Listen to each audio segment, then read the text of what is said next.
السلام علیکم ورحمۃ اللہ وبرکاتہ۔ محترم ناظرین، آج کے موضوع پر بات کرنا شاید آسان نہیں۔ یہ آج کل ہر گھر کی کہانی بن چکی ہے۔ کئی بہنیں جو شوہر کا ظلم سہتی ہیں، نہ شوہر ان کو عزت دیتا ہے نہ خرچہ دیتا ہے، اور ظلم و ستم کی انتہا کر چکا ہے، اور لوگوں کی باتوں میں آ کر اپنا گھر خراب کر بیٹھتا ہے۔ یعنی کہ اتنے ظلم زیادتی کرتا ہے۔ ماں کی بات سنی ماں کے پیچھے لگ گیا، بہن کی بات سنی بہن کے پیچھے لگ گیا، خالہ کی بات سنی خالہ کے پیچھے لگ گیا، بھائی کی بات سنی بھائی کے پیچھے لگ گیا، لیکن عورت کی پرواہ نہیں کرتا۔ وہ بھی کسی کی بہن ہے، وہ بھی کسی کی بیٹی ہے، اس کو تم بیاہ کے لے کے آئے ہو، وہ آپ کی ذمہ داری ہے۔ میاں بیوی کا رشتہ اعتماد کا رشتہ ہوتا ہے۔ جب اعتماد نہ رہے یہ رشتہ کھوکھلا ہو جاتا ہے، اور ایک دن پھر وہ ٹوٹ جاتا ہے۔ انسان کو سوچنا چاہیے، بیوی جو ہے اس کے گھر کے اندر آئی ہے، اللہ کی رحمت ہے، انعام ہے جو اللہ رب العزت نے آپ کو عطا کیا ہے۔ یہ کیا گناہ ہو گیا؟ وہ آپ کے گھر میں آئی گالی گلوچ سننے کے لیے، بکواسات برداشت کرنے کے لیے۔ بچے ہو جائیں، بچوں کے سامنے بھی آپ پرواہ نہیں کرتے، سامنے بچے ہیں گالی گلوچ کرتے ہو، شرم نہیں آتی؟ آج اسی مسئلے پر بات کروں گا اور وظیفہ بتاؤں گا قرآن و حدیث کی روشنی میں۔ ہمارے معاشرے میں یہ المیہ ہے۔ سب سے بڑی تکلیف کی بات یہ ہے، عورت برداشت کرتی ہے، کسی سے کہتی نہیں، کسی کو بتاتی نہیں کہ کہیں میرا گھر خراب نہ ہو جائے۔ اگر ماں کو کہوں گی، بہن کو کہوں گی، بھائی کو کہوں گی، گھر میں خرابی پیدا ہوگی، لڑائی جھگڑے فساد شروع ہو جائیں گے، اور بہت مشکل سے بچی کا رشتہ ہوتا ہے۔ ماں باپ ساری زندگی لگا دیتے ہیں بچی کے جہیز کے لیے، پیسے اکٹھے کرنے کے لیے، اس کی شادی کے لیے، اس کے کھانے کے لیے، پکانے کے لیے، جو شادی پر کھانا پکانا پکتا ہے اس کو جہیز دیا جاتا ہے، پھر اپنی عزت اگلے کے حوالے کی جاتی ہے۔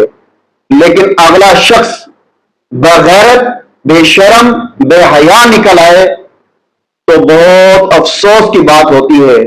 لیکن عورت کو چاہیے وہ برداشت نہ کرے، وہ اپنے گھر والوں کو بتائے، لیکن وہ اس بات سے ضرور ڈرتی ہے کہیں میرا اللہ مجھ سے ناراض نہ ہو جائے، کاش میں اس کو موقع دیتی یہ سدھر جاتا۔ لیکن وہ موقع کے انتظار میں بڑھاپے کے قریب پہنچ جاتی ہے اور آخر کار قبر میں چلی جاتی ہے۔ لیکن اس شخص کو اس کا احساس نہیں ہوتا۔ اس کو احساس دلوانے کے لیے اور بہت زبردست عمل میں آپ کو آج بتاؤں گا۔ میرے پیارے بہن بھائیوں، سہارا صرف اللہ کی ذات ہے جو دل کو بدل دیتا ہے، جو سخت سے سخت انسان کو بھی نرمی عطا کر دیتا ہے۔ اس سے پہلے ایک عورت کا قصہ سناتا ہوں جو انسان کی زندگی بدل دیتا ہے۔ ایک عورت کا شوہر اس کو خرچہ نہیں دیتا تھا، نہ گھر کا خیال رکھتا تھا۔ بیوی نے کئی بار سمجھانے کی کوشش کی مگر شوہر اپنی ضد اور غصے میں ڈوبا رہا۔ وہ عورت اللہ کے سامنے روتی اور دعا کرتی رہی۔ ایک دن اس نے قرآن مجید کی ایک آیت کو وظیفے کے طور پر اپنا لیا۔ کچھ عرصہ گزرا تو شوہر کے حالات بدلنے لگے۔ وہ جو کبھی خرچہ نہیں دیتا تھا خود گھر کے لیے فکر کرنے لگا۔ یہ قصہ ہمیں سکھاتا ہے کہ دعا، قرآن کی طاقت انسان کی زندگی بدل دیتی ہے۔ جب انسان دعا کرنی شروع کر دے اللہ کے آگے اور قرآن مجید فرقان حمید کی تلاوت شروع کر دے تو انسان کی زندگی بدل جاتی ہے۔ یہ وظیفہ انتہائی زبردست اور مجرب وظیفہ ہے، اس کو آپ لازمی پکڑ لیں، لازمی کریں۔ محترم صاحبین کرام، بہت زبردست عمل وظیفہ ہے۔ اس سے پہلے قرآن مجید فرقان حمید میں اللہ رب العزت فرما رہے ہیں وَعَاشِرُوهُنَّ بِالْمَعْرُوفِ، سورۃ النساء آیت نمبر 19۔ ترجمہ اس کا یہ ہے، اور عورتوں کے ساتھ بھلائی کے ساتھ زندگی گزارو۔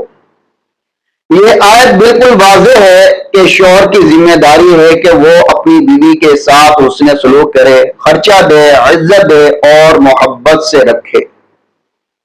احادیث مبارکہ میں ہے، حضور نبی کریم صلی اللہ علیہ وبارک وسلم نے فرمایا، یہ گناہ کے لیے کافی ہے کوئی آدمی ان کا خرچہ نہ دے جن کا خرچہ اس پر لازم ہے، یعنی جو شوہر بیوی بچوں کو خرچہ نہیں دیتا وہ گناہ گار ہے۔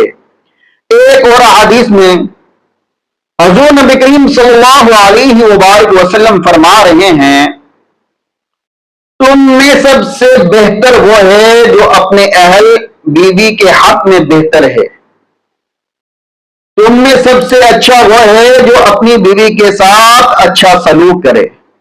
محترم ناظرین، جو وظیفہ میں آپ کو بتانے جا رہا ہوں وہ وظیفہ کرنے سے کیا ہوگا؟ شوہر کے دل میں محبت اور نرمی پیدا ہو جائے گی، بیوی کی عزت کرے گا اور شکر گزار بندہ بن جائے گا، گھر کا خرچہ ذمہ داری کے ساتھ دینے لگے گا، جھگڑے ختم ہو جائیں گے، سکون نصیب ہوگا، اللہ کی رحمت اور برکت آپ پر نازل ہونا شروع ہو جائے گی۔ یہ عام وظیفہ نہیں، بہت خاص وظیفہ ہے۔ اب آپ کے سامنے وہ عمل رکھتا ہوں جو دلوں کو بدلنے کا ذریعہ ہے۔ محترم ناظرین، سب سے پہلے آپ نے پاک صاف ہو کر جائے نماز پر بیٹھ جائیں۔ عشاء کی نماز کے بعد اکیلے بیٹھیں، تنہائی کے اندر یہ عمل آپ نے کرنا ہے۔ 3 مرتبہ درود شریف درود ابراہیمی پڑھنی ہے، پھر قرآن مجید فرقان حمید کی سورت فاتحہ 1 مرتبہ اور پھر سورت یاسین کی آیت نمبر 58، سلام قولا من رب الرحیم، اس کو آپ نے 7 مرتبہ پڑھنا ہے۔ پھر یہ اللہ رب العزت کے نام مبارک ہیں، ان کو پڑھنا ہے، یا ودود یا شکور، یا ودود یا شکور، انہیں آپ نے 313 مرتبہ پڑھنا ہے۔ آخر میں پھر 3 مرتبہ درود شریف درود ابراہیمی پڑھنی ہے۔ پڑھنے کے بعد اللہ رب العزت سے دعا کریں، اے اللہ میرے شوہر کے دل کو نرم کر دے، اسے میرا اور میرے بچوں کا شکر گزار بنا دے، اسے خرچہ دینے والا، محبت کرنے والا اور عزت دینے والا بنا دے، یعنی کہ میرے حق کے اندر بہتر کر دے۔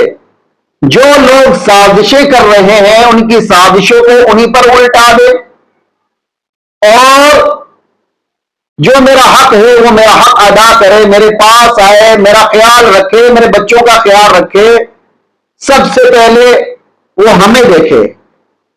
تو انشاءاللہ اس کی برکت سے آپ کا شوہر آپ کے تابع ہو جائے گا، سب سے پہلے آپ کی بات سنے گا، آپ سے محبت کرنے لگے گا۔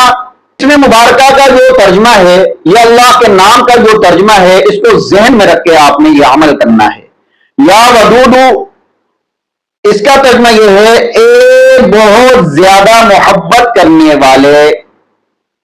یا شکور، اس کا ترجمہ یہ ہے اے شکر کو قبول کرنے والے اور انعام دینے والے، اے شکر کو قبول کرنے والے اور انعام دینے والے۔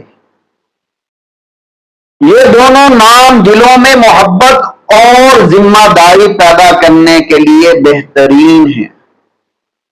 یہ وظیفہ آپ نے لگاتار 21 دن کرنا ہے، اگر ہو سکے اپنی زندگی کا ساری کا معمول بنا لیں، نہیں تو 21 دن لازماً پورے یقین کے ساتھ، اعتماد کے ساتھ اللہ کی ذات پر یقین رکھ کر کریں۔ انشاءاللہ آپ کا شوہر آپ کے حق میں بہتر ہو جائے گا، آپ کے بچوں کے حق میں بہتر ہوگا۔ ناظرین محترم، یاد رکھیں کہ کوئی انسان کتنا ہی سخت کیوں نہ ہو، اللہ کے کلام کے سامنے کچھ نہیں، وہ رب ایک ہی لمحے میں دل بدل دیتا ہے۔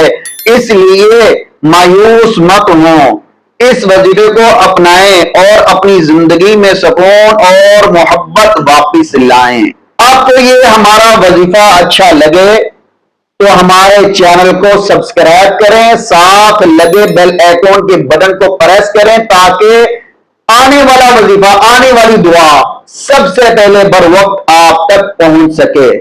اور اپنے عزیزوں اقارب تک، بہن بھائیوں تک، رشتہ داروں تک صدقہ جاریہ کی نیت سے ان کو بھی یہ پہنچائیں جو خاوند کے ظلم سے، شوہر کے ظلم سے پریشان ہے اور دکھ بھری زندگی میں زندگی گزار رہی ہیں میری مائیں بہنیں، ان تک یہ وظیفہ لازماً پہنچائیں۔